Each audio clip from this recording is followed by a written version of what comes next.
Hi all, വെൽത്തിഫൈൻ്റെ ഫോറക്സിന്റെ weekly analysis വീഡിയോയിലേക്ക് എല്ലാവർക്കും സ്വാഗതം. അപ്പോൾ ലാസ്റ്റ് വീക്കിൽ നമ്മൾ ഗോൾഡിൽ ഉണ്ടായിരുന്ന വ്യൂ എന്ന് പറഞ്ഞ ബെയറിഷ് ആയിരുന്നു. ഏകദേശം ഗോൾഡ് ഈ ഒരു ലെവലിൽ നിന്ന സമയത്താണ് നമ്മൾ ആ വീഡിയോ ചെയ്തിരുന്നത്.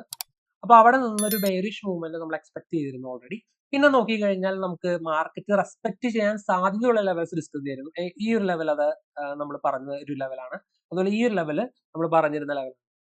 അപ്പോൾ ആക്ച്വലി മാർക്കറ്റിന്റെ ഒരു മേജർ ട്രെൻഡ് നോക്കുകയാണെങ്കിൽ ഹയർ ടൈം ഫ്രെയിം ട്രെൻഡ് നോക്കുകയാണെങ്കിൽ ഇപ്പോഴും മാർക്കറ്റ് ബെയറിഷ് തന്നെയാണ്. ഓക്കെ, അപ്പോൾ മാർക്കറ്റ് ഈ ഒരു ലെവലിൽ നിന്ന് റിജക്ഷൻ തന്നതിന് ശേഷം ഈ ഒരു ലെവൽ റെസ്പെക്ട് ചെയ്യാൻ സാധ്യത ലെവൽ എന്ന് പറഞ്ഞൊരു ലെവലാണ്. ആ ലെവലിൽ വന്നു കഴിഞ്ഞപ്പോൾ ഒരു ബുള്ളിഷ് കൺഫർമേഷൻ കിട്ടിയപ്പോൾ നമ്മൾ ഇവിടെ നിന്നൊരു ട്രേഡ് ഓൾറെഡി എടുത്തിട്ടുണ്ടായിരുന്നു. അത് ഡിസ്കോഡ് ചെക്ക് ചെയ്ത് കഴിഞ്ഞാൽ നിങ്ങൾക്ക് അറിയാനായിട്ട് പറ്റും. ഡിസ്കോഡിൽ ജോയിൻ ചെയ്യാത്ത മെമ്പേഴ്സ് ആണെങ്കിൽ തീർച്ചയായിട്ടും ജോയിൻ ചെയ്യുക. ഈ വീഡിയോയുടെ താഴെ ഡിസ്ക്രിപ്ഷനിൽ ഞാൻ ലിങ്ക് കൊടുത്തിട്ടുണ്ടാവും. ഓക്കെ, അപ്പോൾ ആ ഒരു ട്രേഡ് നമ്മൾ എടുത്തിട്ടുണ്ടായിരുന്നു. അതിനുശേഷം നമ്മൾ എടുത്തൊരു ട്രേഡ് ആകെ 2 ട്രേഡാണ് ഗോൾഡിൽ എടുത്തിട്ടുണ്ടായുള്ളൂ. ഗോൾഡ് മാത്രമാണ് നമ്മൾ ട്രേഡ് എടുത്തിട്ടുണ്ടായിരുന്നത്. സോ ഈ ഒരു ട്രേഡ് നമ്മൾ എടുത്തതിന് ശേഷം അഗെയിൻ ഈ ഒരു ലെവലിൽ നിന്ന് പിന്നെ ഈ ഒരു ലെവലോട്ട് വന്നിട്ട് ഇവിടെ നിന്ന് ഞാനൊരു മൂവ്മെന്റ് എക്സ്പെക്ട് ചെയ്തിട്ടുണ്ടായിരുന്നു.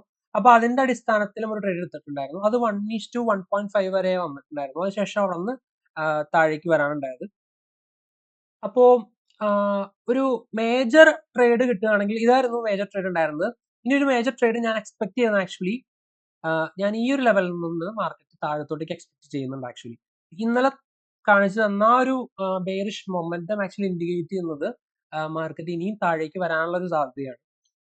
സോ ഈ ഒരു ലെവൽ ബ്രേക്ക് ചെയ്തിട്ടുണ്ടായിരുന്നെങ്കിൽ എന്റെ എക്സ്പെക്ടേഷൻ വെച്ചിട്ട് മാർക്കറ്റ് ഇവിടെ നിന്ന് സ്ട്രോങ് ആയിട്ട് മുകളിലോട്ട് പോകാൻ ആയിരുന്നു. ലൈക്ക് കഴിഞ്ഞ വീഡിയോ പറഞ്ഞിരുന്ന കാര്യമാണ്. പക്ഷെ ആ ഒരു സ്ട്രോങ് ബെയറിഷ്നെസ് ഇന്നലെ മാർക്കറ്റ് കാണിക്കുകയുണ്ടായി. അപ്പൊ അത് ഇൻഡിക്കേറ്റ് ചെയ്യുന്നത് ആക്ച്വലി ഒരു കണ്ടിന്യൂസ് ആയിട്ടുള്ള ഒരു താഴേക്കുള്ള ഒരു മൊമെന്റമാണ് ഇൻഡിക്കേറ്റ് ചെയ്യുന്നത്. പിന്നെ അത് ഞാൻ പറഞ്ഞതിന്റെ ഒരു കുറച്ചുകൂടി അത് ഉറപ്പിക്കാനുള്ള ഒരു കാര്യം എന്ന് വെച്ച് കഴിഞ്ഞാൽ ഹൈ ടൈം ഫ്രെയിമിൽ റെസ്പെക്ട് ചെയ്യാനായിട്ടുള്ള ഒരു ലെവൽ കൂടെ ഉണ്ട്. അതായത് ഈ ഒരു ലെവലിൽ നമ്മൾ ലാസ്റ്റ് വീഡിയോയിൽ പറഞ്ഞിട്ടുള്ളതാണ് ഈ ലെവൽ റെസ്പെക്ട് ചെയ്യാനുള്ള ഒരു കാര്യം. സോ ഈ ലെവൽ റെസ്പെക്ട് ചെയ്യാനായിട്ടുള്ള സാഹചര്യം അവിടെ ഉണ്ട്. അപ്പൊ ഈ ഒരു ലെവലിൽ നിന്ന് ഈ ലെവലിലേക്കാണ് ഞാൻ ആദ്യം എക്സ്പെക്ട് ചെയ്തിരുന്നത്. പക്ഷെ ഇവിടെ നിന്നൊരു ബുള്ളിഷ് കൺഫർമേഷൻ കിട്ടിയപ്പോഴാണ് ഞാൻ ഇവിടെ നിന്നൊരു ട്രേഡ് എൻട്രി എടുത്തത്. അതും ഏകദേശം ടാർഗറ്റ് ഇവിടെ വരെ ഉണ്ടായിരുന്നു. അപ്പോൾ ഇത്തരം എഗെയിൻ ആ ഒരു ലെവലിൽ നിന്ന് പിന്നെയും റിജക്ട് ചെയ്ത് നിൽക്കുന്നത് കാണുന്ന സമയത്ത്, അതായത് ഈ ഒരു സ്ട്രക്ചർ ഒക്കെ ബ്രേക്ക് ചെയ്ത് കഴിഞ്ഞാൽ ഒബ്വിയസ്ലി മാർക്കറ്റ് താഴേക്ക് വരും. അപ്പൊ അങ്ങനെ വന്നു കഴിഞ്ഞാൽ ഞാൻ കൂടുതൽ എക്സ്പെക്ട് ചെയ്യുന്ന ലെവൽ എന്ന് പറഞ്ഞു കഴിഞ്ഞാൽ ഈ ഒരു ലെവലാണ്. ഈ ലെവലിലേക്കായിരിക്കും നമുക്ക് മാർക്കറ്റിനെ എക്സ്പെക്ട് ചെയ്യാനായിട്ട് പറ്റുക. അപ്പൊ അങ്ങനെ വരുന്ന സാഹചര്യത്തിൽ ഇവിടെ നിന്ന് നമുക്ക് ഒരു എൻട്രി ഒക്കെ കിട്ടാനായിട്ട് ഒരു സാധ്യതയുണ്ട്. അപ്പൊ നമുക്കത് ലേറ്റർ മാർക്കറ്റിൽ ലൈവ് ആയിട്ടുള്ള മാർക്കറ്റിൽ അതിന്റെ ഒരു സ്മോൾ ടൈം ഫ്രെയിമിൽ വരുന്ന സ്ട്രക്ചർ ഷിഫ്റ്റും അതുപോലെ ഉള്ള കാര്യങ്ങളൊക്കെ വെച്ചിട്ടായിരിക്കും നമുക്ക് കൺഫേം ചെയ്യാനായിട്ട് പറ്റുക. പിന്നെ ഇവിടെ നോക്കുന്ന സാഹചര്യത്തിൽ നമുക്ക് പിന്നെ മാർക്കറ്റ് റിയാക്ട് ചെയ്യാൻ സാധ്യതയുള്ള ലെവൽ ഇതിൽ താഴെയുള്ള ഈ ലെവൽ.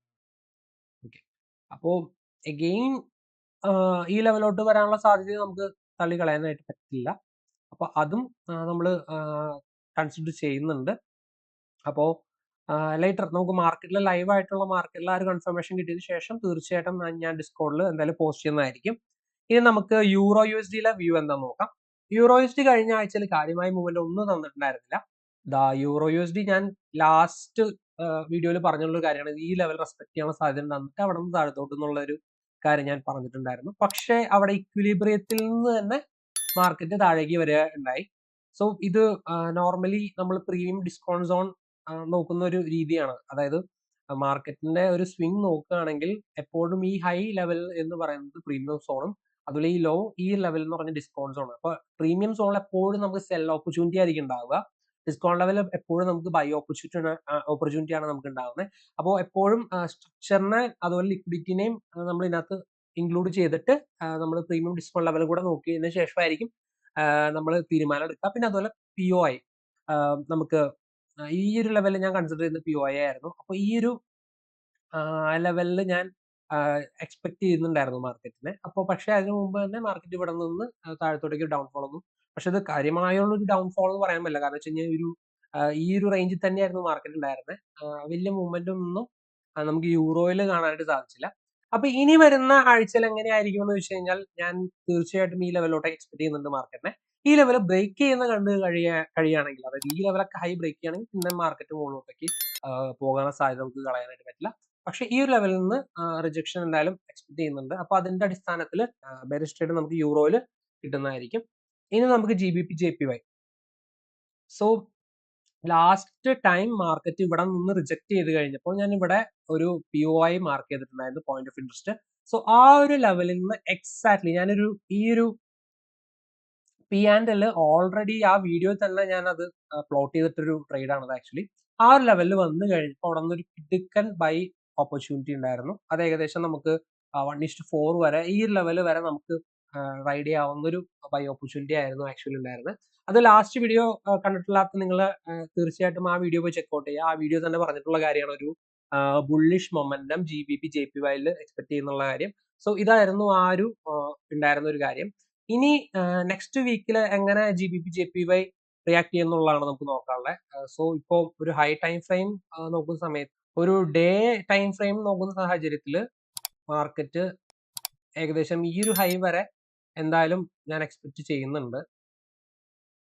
അപ്പോൾ ഇനിയും കണ്ടിന്യൂസ് ആയിട്ടുള്ള മൊമെന്റം GBP JPY ഞാൻ എക്സ്പെക്ട് ചെയ്യുന്നുണ്ട്. അപ്പോൾ സ്മോൾ ടൈം ഫ്രെയിമിൽ നമുക്ക് മേജർ ലെവലുകൾ കൺസിഡർ ചെയ്ത് കഴിഞ്ഞാൽ നമുക്ക് അവിടെ നിന്നുള്ള ഒരു എൻട്രി ഓപ്പർച്യൂണിറ്റി കിട്ടാനുള്ള സാഹചര്യമുണ്ട്.